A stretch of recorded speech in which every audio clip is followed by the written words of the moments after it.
नमस्कार दोस्तों, आज की कहानी है भाग्य बदला नहीं जा सकता। एक राजा थे, उनके 3 पुत्र थे। तीनों पुत्र को वो बहुत प्यार करता था। तीनों पुत्र एक बार खेल रहे थे। राजा उनको देख के मन ही मन मुस्कुरा रहे थे। उनके दिमाग में एक सुझाव आया कि मैं चाहता हूँ मेरे पुत्र का भाग्य एक जैसा हो। मेरे तीनों पुत्र खुशहाल की ज़िंदगी जिए, अमीरों की ज़िंदगी जिए।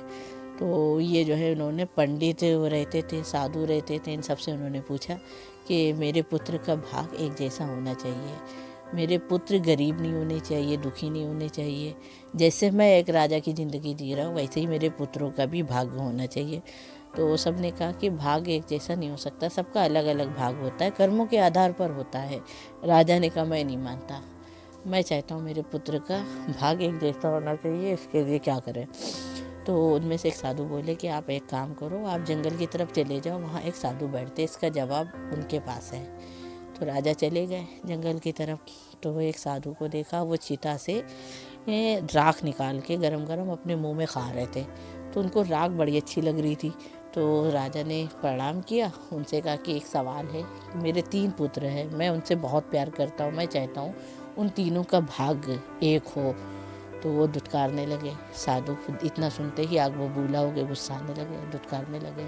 दुत्कारते हुए बोला, इसका जवाब आप आगे जाओ, वहाँ पे दूसरे साधु है, उनसे पूछो, मुझसे मत पूछ। बड़ी बुरी तरीके से वो बोलने लगा।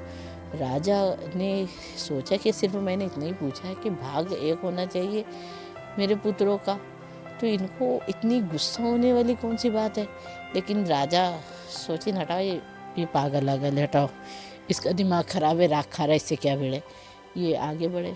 दूसरे साधु को देखा, वो अपने शरीर से मांस नोच नोच के खा रहा, बड़े आराम पूर्वक खा रहा, कोई कष्ट नहीं, कुछ नहीं, नोच नोच के खा रहा।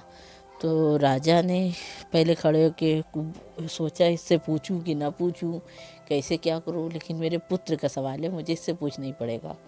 तो नमस्कार किया, कहीं साधु जी, मेरे जो 3 पुत्र हैं, मैं उनसे बहुत प्यार करता हूँ, मैं चाहता हूँ उन तीनों का भाग्य एक हो। इतना सुनते ही उनको भी बड़ी गुस्सा आ गई, इतनी गुस्सा आ गई, कहीं भाग भाग बदलना चाहते हो, ये भाग ही तो है जो मैं मांस खा रहा हूँ, भाग्य बदलना चाहते हो, यह असंभव है। इसका जवाब आप जो है गांव में चले जाओ, और जो 8 साल का बच्चा देगा, वो जो है आखिरी सांसें ले रहा, उसी से पूछो, उसके पास है जवाब। भगा दिया राजा को दुत्कारते हुए। राजा का दिमाग वो हो गया कि एक तो सोची, एक राजा ने सोचा कि ये एक तो मांस खा रहा है, इसका दिमाग हटा हटा है, इससे हटाओ। साधु है, चले गए राजा जी। एक गांव में गए, गांव में देखा कि बड़ी भीड़ लगी हुई है, 8 साल का बच्चा मरने वाला। तो उसके पास गए, कहने लगे, बेटा मुझको किसी ने आपके पास भेजा है, एक सवाल है, मेरे 3 पुत्र हैं, मैं उनसे बहुत प्यार करता हूँ, मैं चाहता हूँ तीनों का भाग्य एक हो। अगर मेरा एक पुत्र अमीर है तो तीनों पुत्र अमीर हो, तीनों की ज़िंदगी में खुशियाँ हो, नसीब भाग्य एक हो, अलग अलग ना हो। तो ये लड़के ने कहा कि हो नहीं सकता है, चलिए मैं आपको बताता हूँ क्या है। पिछले जन्म में आप, मैं और जो राख खा रहे थे और जो मांस खा रहे थे, हम सब भाई थे। हम सब, दोपहर का समय था, रोटी खाने हम सब बैठे, हम सब के पास एक एक रोटी थी। तो एक भूखा आया खाना मांगने, तो सबसे पहले बड़े भाई के पास गया रोटी मांगने। तो बड़े भाई ने उसको दुत्कारते हुए कहा कि अगर मैं तुझे रोटी दे दूँगा तो मैं क्या खाऊँगा, राख खाऊँगा। इतना कही के उसको भगा दिया। फिर वो दूसरे भाई के पास गया, दूसरे भाई ने कहा कि अगर मैं तुझको रोटी दे दूँगा तो क्या मैं अपना मांस खाऊँगा।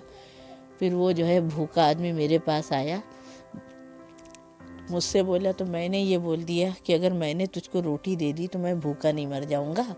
मैंने भी उसको भगा दिया। ना जाने कहाँ से कैसे आपको तरस आया, आपने अपनी रोटी उसको खिला दी, उसकी भूख शांत हुई, उसका श्राप हमें लग गया, जो इस जन्म में मैं, आप राजा बन गए, आपको आशीर्वाद लगा, हमें श्राप लगा, इस जन्म में मैं भूखे से हमारी मौत हो रही है। इतना कही के लड़का जो है मर गया। कि और जो बड़ा भाई था वो राख खा रहा था, उसकी वजह यही थी कि भूखे को उसने भगाया, बोला कि अगर मैंने तुझको रोटी दे दी तो क्या मैं राख खाऊंगा, जो मांस खा रहा था। उसको भी यही बोल दिया गया था, अगर मैंने तुझको रोटी दे दी तो क्या मैं अपना मांस खाऊंगा। तो इन सब को श्राप लग गया, राजा को आशीर्वाद लग गया। तो ये इसलिए ये राजा की उपाधि पर है, और ये सब जो है श्राप से मुक्ति होना चाहते हैं। तो इसीलिए दोस्तों आज की कहानी से ये सीख मिली है कि भाग्य जो है कर्मों के आधार पर ही होता है। तो हमें हमेशा अच्छे कर्म ही करने चाहिए, कभी किसी के साथ गलत बुरा नहीं करना चाहिए, अन्याय नहीं करना चाहिए। अपनी तरफ से कोशिश करनी चाहिए कि सबके भले में अपना भला होता है। कोई देखे ना देखे ईश्वर देखता है, भगवान देखते हैं, खुदा देखता है। दोस्तों अगर ये मेरी कहानी आपको अच्छी लगे चैनल को सब्सक्राइब कर दीजिएगा। कहानी सुनाने में कोई गलती हो तो माफ़ कर दीजिएगा। मैंने नया चैनल बनाया, मैं स्टार्ट कर रही हूँ अभी। क्लियर कट जो है मैं मेरी बोली मतलब कहानी सुनाने का तरीका थोड़ा सा अलग जा रहा है, लेकिन प्रैक्टिस हो जाएगी, आदत हो जाएगी तो मैं फारवर्टी से सुनाने लगूँगी। कोई गलती हो तो माफ़ करना। धन्यवाद।